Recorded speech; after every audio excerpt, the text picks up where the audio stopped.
অতিরিক্ত রাগ, ক্ষোভ ও হতাশার সময়গুলোতে নিজেকে যেভাবে সামলাবেন। অনেক সময় আবেগে ভেসে গিয়ে আমরা এমন সব কর্মকাণ্ড করে ফেলি পরিস্থিতি স্বাভাবিক হওয়ার পর, যেগুলো নিয়ে আমাদের আফসোসের শেষ থাকে না।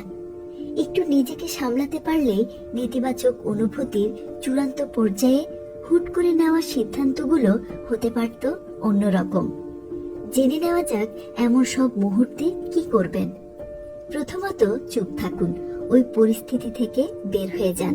মনে করুন মিটিংয়ে আপনি প্রচন্ড রেগে গেলেন, রুম থেকে বেরিয়ে যান, পানি খান।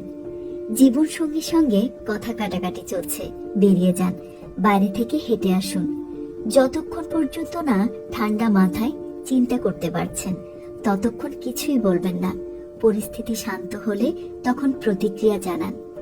মনে করুন আপনি অনেক কাজের চাপে পিষ্ট, কোনটা রেখে কোনটা করবেন কিছুই বুঝতে পারছেন না, হতবিহ্বল লাগছে। এমন হলে কাগজ কলম নিয়ে বসুন, কি কি কাজ জমে আছে তালিকা করুন, তারপর সেগুলো গুরুত্ব অনুসারে সাজান। যে কাজগুলো 5 থেকে 10 মিনিটের ভেতর সেরে ফেলা যায় সেগুলো একে একে করে ফেলুন। তারপর সবচেয়ে গুরুত্বপূর্ণ কাজটিতে মনোনিবেশ করুন। একটা সময়ে কেবল একটা কাজেই ফোকাস করুন। এমন সব মুহূর্তে পেছনে ফিরে তাকান। আপনার সেই কঠিন সময়ের কথা ভাবুন যেটা আপনি পার করে এসেছেন। আপনার মতো অনেকে আছেন যারা নিজের সক্ষমতা নিয়ে সন্দিহান, নিজের দক্ষতা নিয়ে প্রবল হীনমন্যতায় ভোগেন। এটাকে বলে ইম্পোস্টার সিনড্রোম।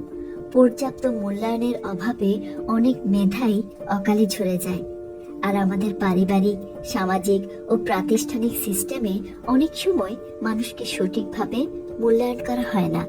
তাই নিজেই নিজেকে ক্রেডিট দিতে শিখুন, নিজেই নিজেকে মূল্যায়ন করুন, বাহবা দিন।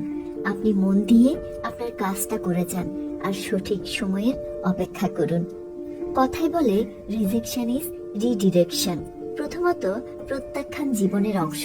সবাই জীবনের কোনো না কোনো সময়ে প্রত্যাখ্যাত হয়েছেন। তিনি ঘুরে দাঁড়িয়েছেন, সেখান থেকে তার জীবনের মোড় ঘুরে গেছে।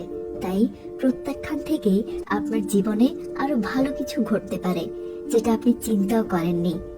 প্রত্যাখ্যানের অনুভূতি খুবই ভয়ানক ও কষ্টকর।